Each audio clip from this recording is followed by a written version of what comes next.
오늘 읽은 하나님의 말씀인 이 본문을 보면 우리가 기도할 때 우리의 기도의 방향이 어디로 향해야 되는지를 알려주십니다. 사도 요한은 이 편지를 읽을 대상에게 말씀하셨지요. 내가 하나님의 아들의 이름을 믿는 너희에게 이것을 쓰는 것은, 하나님의 아들을 믿는 너희에게 이것을 쓰는 것은 이라고 말씀합니다. 여러분, 사도 요한이 말씀하는 여기 하나님의 아들이 누구이겠습니까? 바로 우리가 구주로 믿는 우리 주님 예수 그리스도이십니다. 즉 예수님을 믿는 사람들, 그리스도에게 속한 그리스도인들에게 이 말씀을 전하고 있다는 것을 밝힌 것입니다. 그러면서 이어서 이 편지를 쓰는 목적이 두 가지라고 말씀합니다. 첫 번째는 너희로 하여금 너희에게 영생이 있음을 알게 하려 함이라. 즉 그리스도 예수를 믿는 사람들은 죽지 않고 영원히 살 생명을 얻었다는 것을 분명하게 심어주기 위해서 지금 이 편지를 쓰고 있다는 거예요. 사도 요한은 요한복음을 쓰면서도 그 목적을 밝혀뒀습니다. 요한복음 20장 31절에서 말씀합니다. 오직 이것을 기록함은 너희로 예수께서 하나님의 아들 그리스도이심을 믿게 하려 함이요 또 너희로 믿고 그 이름을 힘입어서 생명을 얻게 하려 함이니라.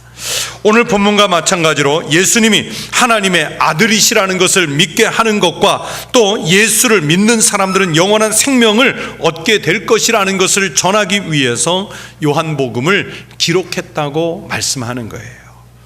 여러분, 사도 요한이 요한복음에서나 오늘 본문에서 말씀하는 이 영원한 생명, 영생의 사상은 요한계시록을 쓸 때도 또 다른 요한 1, 2, 3서의 편지를 쓸 때도 요한복음을 쓸 때도 언제나 사도 요한이 견지하고 있는 그의 신학 사상이고 신앙 고백입니다. 또 오늘 본문 말씀을 쓴 두 번째 목적은 14절 말씀입니다. 이 말씀은 우리가 예전에 복음성가 찬양 가사로도 많이 불렀던 말씀입니다. 그를 향하여 우리가 가진 바 담대함이 이것이니 그의 뜻대로 무엇을 구하면 들으심이라. 오늘 설교의 주제는요 바로 여기에 있습니다. 우리 같은 죄인들에게 주님을 향하여 기도할 수 있는 길이 열렸습니다. 우리가 전에는 감히 범접할 수 없었던 하나님을 나의 주, 나의 아버지라고 부르며 그분 앞에 나와서 우리가 기도할 수 있는 길이 열렸습니다. 여러분, 이 사실을 믿고 기도할 수 있다는 것 자체가 담대함입니다. 그리고 우리는 어떻게 기도해야 되느냐? 오늘 말씀하죠. 바로 그의 뜻대로 무엇을 구하면입니다. 그의 뜻대로 무엇을 구하면. 여러분, 이 15절의 말씀처럼 우리의 기도 내용 속에는요 여러분, 우리가 마음에 생각나는 모든 것이 다 담길 수 있습니다. 그러나 중요한 것은 주님 뜻에 맞추어서 기도하는 것입니다. 주님 뜻에 맞추어서 구하는 것입니다. 그의 뜻대로 무엇을 구하면 들으심이라. 주님의 뜻에 맞추어서 기도를 드리면 우리가 그에게 구한 그것을 들으시고 응답해 주신다는 말씀입니다. 여러분, 예수님의 기도를 생각해 보세요. 우리 예수님은 십자가를 눈앞에 두고 겟세마네 동산에서 기도하실 때 주님 자신의 뜻은 그 십자가를 피하시고 싶은 것이었지 않습니까? 그러나 예수님 자신의 뜻을 위해서 기도하신 것이 아니라 예수님을 보내신 하나님 아버지의 뜻대로 이루어지기를 바라면서 기도하셨습니다. 먼저 아버지의 뜻을 구한 것입니다. 이것이 바로 우리가 기도할 방향이라는 것을 예수님께서 겟세마네 동산의 기도에서 우리에게 모범으로 보여주셨습니다. 여러분, 효자와 불효자의 차이가 어디에 있다고 생각을 하십니까? 여러분, 불효자들은요 부모님의 뜻과 부모님의 마음을 헤아리지 않고 자기들 마음대로 합니다. 자기 인생이라고, 자기 목숨이라고 자기들 마음대로 하는 자녀들이 불효자예요. 또 어떤 불효자는요 겉모습으로 볼 때는 마치 잘하는 것처럼 보이지만 그러나 속은 불효자인 경우도 있습니다. 부모에게 자기 딴에는 열심히 한다고 하는데 누구 기준에서 열심히 하냐면 자기 기준에서 열심히 하는 사람이 있어요. 예를 들어서 자기가 먹어본 어떤 음식이 참 맛있어요. 자기 입맛에 맞아요. 그런데 부모님 입맛에는 하나도 안 맞는 음식이 있어요. 근데 자기 입에 맛있다고 부모님을 모시고 가서 그 음식을 대접하는 거예요. 그러면서 맛있죠 맛있죠 그러면서 강요를 해요. 자기가 예를 들어서 어떤 재밌는 영화를 보고 왔는데 우리 부모님은 영화 같은 데 관심이 없어요. 그런데도 그냥 거기에 모시고 가서 저 영화 재밌지요 재밌죠 그러면서 강요를 해요. 자기가 어디 여행을 갔다 와서 자기 눈에 보기에 좋았던 그 풍경을 부모님 뜻에는 전혀 맞지 않는데, 부모님은 그런 데 가는 거 별로 원하지 않는데 모시고 가서 그냥 그것을 보여주면서 자기는 자기 할 도리를 했다고 생각할 때가 있어요. 남들이 볼 때는 부모님에게 잘하는 효자 같지만은, 그러나 사실은 그 마음을 따라갈 때 부모님은 오히려 피곤하게 여길 수 있습니다. 여러분, 효자는요 자기 기준에서 보지 않아요. 효자는 부모님의 입장에서 부모님을 배려를 합니다. 부모님의 필요가 무엇인지를 알려고 합니다. 비록 많은 돈을 드릴 수는 못할지라도 정성으로 합니다. 안부를 자주 여쭙습니다. 부모님이 좋아하시는 것이 무엇인지 구분해서, 비록 나한테는 조금 덜 맞고 내 입맛, 내 눈, 내 수준에는 조금 성이 덜 찰지라도 부모님께서 기뻐하시는 것이라면 거기에 맞추어 드리는 거예요. 그러니까 부모의 입장에 서보려고 하는 거죠. 이게 효자의 모습인 거예요. 좋은 신앙과 나쁜 신앙은 어떻게 구별이 되는가? 하나님의 뜻을 알고 신앙생활을 하는 것과 하나님의 뜻을 전혀 알지 못한 채로 신앙생활하는 것, 거기에서 차이가 납니다. 여러분, 응답을 받는 기도와 응답이 전혀 없는 기도의 차이가 어떤 면에 있다고 생각하십니까? 하나님의 뜻대로 드리는 기도냐, 하나님의 뜻을 배제한 내 마음 중심에 맞는 기도냐, 여기에 달려 있는 것입니다. 그래서 예수님 말씀하십니다. 그런즉 너희는 먼저, 여러분, 다른 어떤 것에 우선해서 그런즉 너희는 먼저 그의 나라와 그의 의를 구하라. 그리하면 이 모든 것을 너희에게 더하시리라. 주님의 나라와 주님의 뜻을 먼저 구하면 이 모든 것, 즉 우리가 살아가는 데 필요한 것들, 우리가 목숨을 위하여 구하는 것들을 해결해 주신다고 말씀합니다. 즉 목숨을 위하여 무엇을 먹을까, 무엇을 마실까, 몸을 위하여 무엇을 입을까, 우리가 살아가면서 염려하던 그 모든 것들을 먼저 하나님의 뜻에 맞추어 기도하는 사람들에게 채워주신다는 말씀입니다. 하나님의 뜻을 구하는 사람들에게 말입니다. 우리가 믿음 생활을 잘한다는 것은요, 그래서 주님의 뜻을 아는 거예요. 만약에 우리가 주님의 뜻을 모르면 어떻게 되겠습니까? 하나님의 뜻과 내 뜻이 서로 어긋나게 되고 내 욕심 속에 우리가 빠져들어가게 됩니다. 그래서 예수님은 우리가 먼저 구할 것이 주님의 나라와 주님의 의라고 말씀하시는 거예요. 신약성경 야고보서 4장 2절 3절에서 말씀합니다. 너희는 욕심을 내어도 얻지 못하여 살인하며 시기하여도 능히 취하지 못함으로 다투고 싸우는도다. 너희가 얻지 못함은 구하지 아니하기 때문이요 구하여도 받지 못함은 정욕으로 쓰려고 잘못 구하기 때문이라. 열심히 기도하고 열심히 신앙생활을 한다고 하면서도 여러분, 왜 응답이 없습니까? 오늘 성경 말씀하잖아요. 얻지 못하는 것은 우선은 기도하지 않기 때문이에요. 그리고 기도해도 응답을 받지 못하는 것은 정욕으로 쓰려고 잘못 기도하고 있기 때문입니다. 자기 욕심 채우려고 구하기 때문에 주님이 응답하시지 않는 거예요. 잘못 구하는 것에는 응답이 없어요. 요한복음 9장 31절에 보시면, 전에 맹인이었다가 예수님을 만나서 눈을 뜨게 된 사람이 바리새인들 앞에서 어떻게 자기가 눈을 뜨게 됐는지 간증을 하고, 그러면서 자기의 눈을 띄워준 예수님을 전하는 장면이 있습니다. 하나님이 죄인의 말을 듣지 아니하시고 경건하여 그의 뜻대로 행하는 자의 말은 들으시는 줄을 우리가 아나이다. 어떤 사람에게 응답해 주신다는 말씀입니까? 경건하여 그의 뜻대로 행하는 자의 말, 주님이 그 말은 들어주신다는 거예요.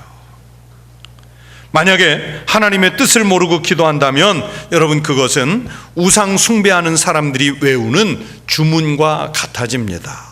이사야서 1장 15절에서 말씀합니다. 너희가 손을 펼 때에 내가 내 눈을 너희에게서 가리고 너희가 많이 기도할지라도 내가 듣지 아니하리라. 잘못 구하는 거는 듣지 않으세요. 하나님이 외면하시는 기도는요, 아무 능력이 없습니다. 그래서 우리가 제대로 기도하려면, 제대로 믿음 생활하려면 우리의 믿음의 방향이, 우리의 기도의 방향이 주님께 맞추어져 있어야 할 줄로 믿습니다. 제가 지난 주간 한 신문의 칼럼을 참 재밌게 읽었습니다. 이분의 글을 평소에도 열심히 읽는데, 조용원 교수님이라는 분이에요.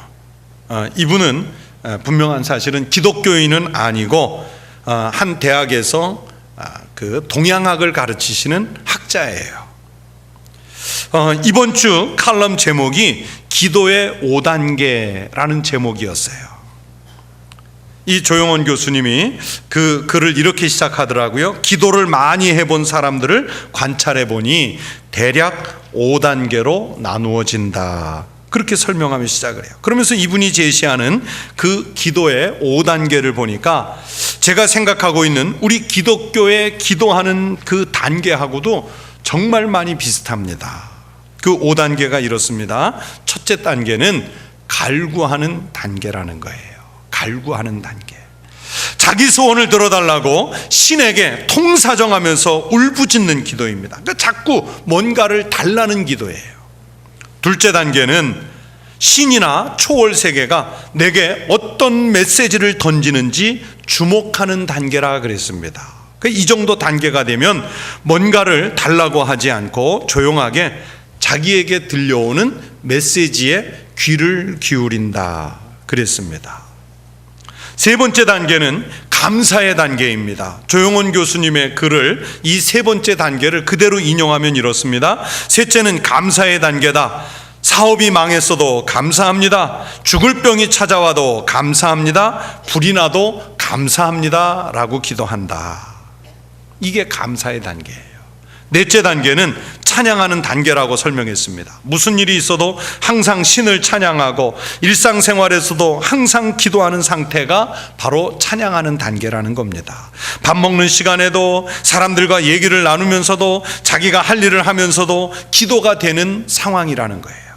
기도하려고 노력하지 않아도 자동으로 기도가 되는 상태가 바로 찬양의 단계다. 그렇게 이 교수님 얘기했어요. 그리고 마지막으로 다섯 번째 단계는 무심의 단계, 없을 무자 마음심자를 써서 무심의 단계라고 그랬습니다. 기도하는 마음이 없는 상태라는 거예요. 신을 생각하지 않는 아주 무념의 상태가 이 다섯 번째 단계라는 거예요. 저는 이 칼럼을 읽으면서 첫 번째 단계부터 네 번째 단계까지는 정말 우리가 생각하는 기독교의 기도와 똑같다 생각했습니다. 내용도 같고 표현하는 방법도 같습니다. 다만 다섯 번째 단계를 이 조용원 교수님은 무심의 단계라고 그랬는데, 이 무심의 단계라고 표현한 것은 이건 불교적인 표현이에요.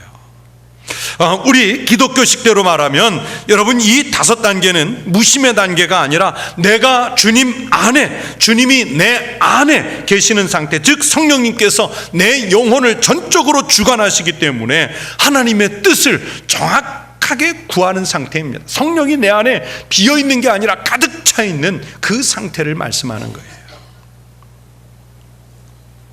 이분의 칼럼을 읽으면서 제가 정말 많이 공감한 부분이 있습니다. 이분이 그랬습니다. 보통 사람의 기도는 첫째에서부터 시작한다. 셋째부터는, 이 셋째는 저기잖아요, 감사의 단계. 여기서부터는 상당히 수준 높은 기도지만 보통 사람이 들어가기는 쉽지 않다. 이분의 지적처럼 우리 기독교인들의 기도 내용을 들여다보면 대부분 첫 번째 단계인 초보 수준에 머물러 있는 경우가 많습니다. 첫째 단계인 자기 소원을 구하는 기도가 대부분입니다. 돈 좀 잘 벌게 해주세요. 병이 낫게 해주세요. 승진하게 해주세요. 사업 잘 되게 해주세요. 아이들 잘 되게 해주세요. 출세하게 해주세요. 여러분, 이런 기도의 내용이 나쁘다는 것은 아닙니다. 그러나 이 수준에만 머물러 있으면 우리가 염려하는 바로 그 기복적인 기도에서 끝나게 됩니다. 이 단계를 벗어나서 조금 더 발전한 사람은 이웃을 품고 나라를 품고 열방을 품고 중보기도를 합니다. 더 발전한 사람은 주님이 주시는 메시지를 들어보려고 애를 쓰면서 기도합니다. 여러분, 여기까지만 올라가도 훌륭한 기도가 되지만, 그러나 주님이 우리에게 기도하시는 것은, 기대하시는 것은 우리의 영적 수준이 거기에 머물러 있는 게 아니에요. 그리스도의 머리에 장성한 분량에 이르도록 거기까지를 기대하시는 거예요. 오늘 성경이 주님의 뜻을 구하는 기도를 하라고 말씀하면서 담대하게 주님의 뜻대로 무엇을 구하라고 말씀합니다. 여러분, 기도하는데 담대함이 왜 필요하죠? 기도하는데 용기가 왜 필요하죠? 여러분, 기도하는데 여러분 왜 담대함이라는 단어가 필요하겠습니까? 주님의 뜻을 구하는 기도는 우리의 생각이나 삶의 방식, 우리가 바라는 육신의 소원하고는 다르기 때문입니다. 어떤 형편에서나 감사하는 삶이고, 어떤 상황에서도 찬양하는 삶이고, 어디서나 주님과 하나 되는 삶을 살아야 하기 때문에 담대함이 필요한 거예요. 그런 삶은 육신의 정욕, 마음에서 일어나는 본능, 내가 추구하는 이윤, 이런 것과는 관계가 없습니다. 자꾸 내려가야 되고 희생해야 되고 십자가를 지는 삶이어야 되기 때문에, 그래서 본능적으로 피하고 싶고 그 십자가에 가까이 하고 싶지 않기 때문에, 그렇기 때문에 담대하게 구하는 게 필요한 거예요. 믿음의 기도는, 성령 안에서 드리는 기도는, 주님의 뜻을 구하는 기도는 목숨을 걸어야 하기 때문에 담대하게 구해야 되는 거예요. 예수님께서 겟세마네 동산에서 기도하실 때 십자가를 질 각오로 기도하시는 모범을 보이셨지 않습니까?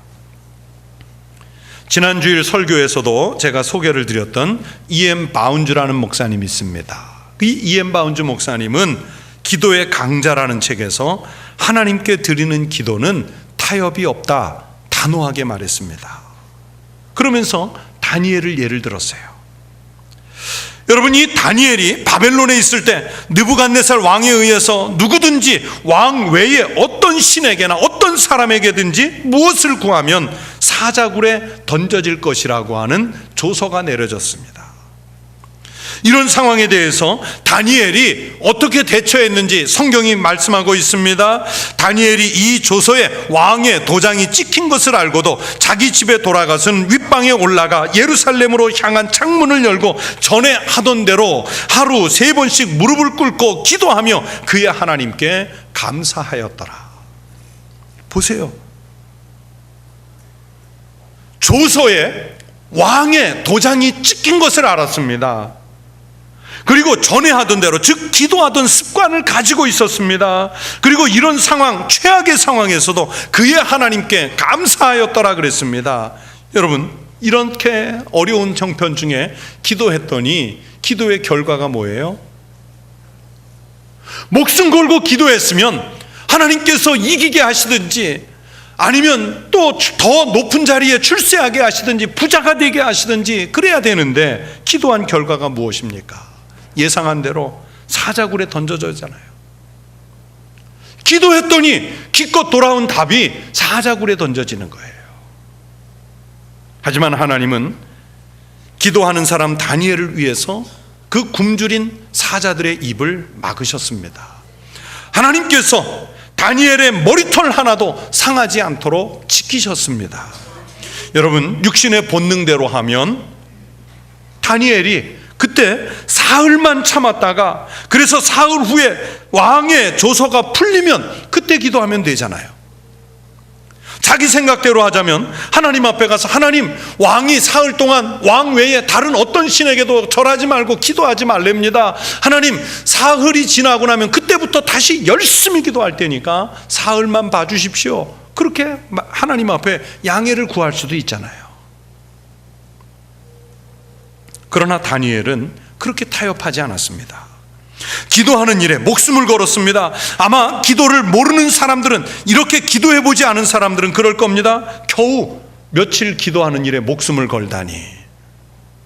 여러분, 목숨이 기도하는 일에 걸 만큼 하찮은 일인가요? 아니잖아요. 정말 귀한 거잖아요. 그러나 기도는 그 귀중한 목숨을 걸 만한 일입니다. 그래서 오늘날에도 옛 성도들 같이 기도하는 일에 목숨을 걸고 주님의 뜻을 구하는 일에 삶의 우선순위를 두고 사는 성도들은 언제나 놀라운 구원을 체험합니다. 그래서 이엠 바운주 목사님은 어떤 상황에서도 하나님께 드리는 기도에는 타협이 없다, 단호하게 말씀하시는 거예요. 여러분, 우리의 영적인 수준도 성장을 해야 합니다. 수십 년 예수를 믿고 수십 년 새벽 기도를 다닌다고 해도 기도하는 수준이 늘 그 자리에만 머물러 있다면, 그 수준에만 머물러 있다면 그것은 전혀 성장하지 못한 믿음입니다. 우리들의 믿음은 기도하는 내용이 성장하면서 같이 성장해 가는 것입니다. 제가 요즘 나름 열심히 찾아서 읽는 책이 유진 피터슨이라는 목사님이 쓴 책들입니다. 이분의 책 중에 응답하는 기도에 이런 말들이 있습니다. 기도는 하나님을 찾는 것이 아니라 우리를 찾는 하나님께 반응하는 것이다. 기도는 우리가 하나님께 대답하는 언어다 그랬습니다. 여러분, 이게 무슨 의미인가 하면, 하나님은 사실은 응답하는 하나님이 아니라 말씀하시는 하나님이신데, 그 말씀하시는 하나님을 향해서 우리가 기도로 응답해야 한다는 것입니다. 즉, 하나님의 뜻을 구해야 한다는 뜻입니다.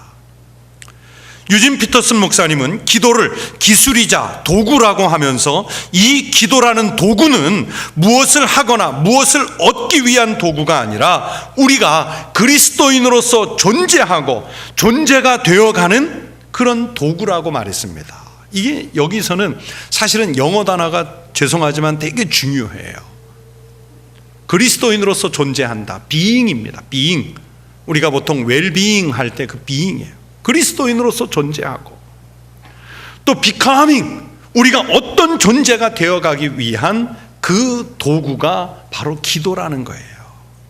그런데 우리는 하나님의 뜻은 아예 무시하고 내가 원하는 뜻만 하나님 앞에 일방적으로 쏟아내는 것을 기도로 잘못 알고 있잖아요.